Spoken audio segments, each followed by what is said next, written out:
நான் கேட்குறேன், அண்ணன் கலைப்புலி தானு கட்சிக்கு அவர் தான் இடம் கொடுத்தார் முதலாக 93 தூக்கி நடுவரில் வீசும்போது ஒரு மடி கொடுத்த மாதாவு, கர்ணனுக்கு நிகராக கொடை வள்ளலாக இருந்தவர், தான் வீட்டை அவங்க கட்சி கொடுத்துட்டு அவர் வெளியில் போய் படுத்துக்கிட்டார்.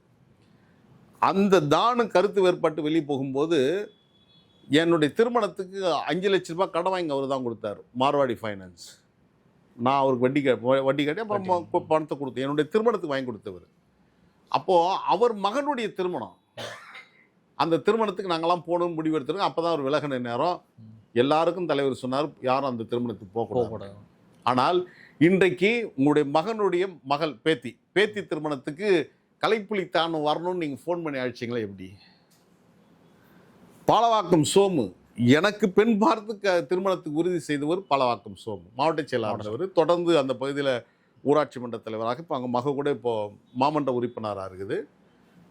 நாங்கள் 2 பேரும் ஒரு சகோதரர்களாக நாங்கள் இருந்தோம், ஒரு தாய் பிள்ளை போல் இருப்போம்.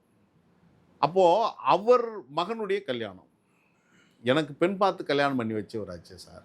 அவர் கல்யாணத்துக்கு போகக்கூடாதுன்னு நீங்கள் உறுதியாக என் பக்கத்தில் நின்று என்னை கட்டளையிட்டீங்களே, இன்றைக்கு உங்களுடைய பேத்தி திருமணத்துக்கு நீங்கள் தனிப்பட்ட முறையில் அழைச்சிங்களே ஏன்? அப்போ நீங்கள் செய்தால் பெரியவர்கள் செய்தது, நாங்கள் செய்தால் பழிச்சொல்லுக்கு ஆளாவது. இதுதான் அரசியல்.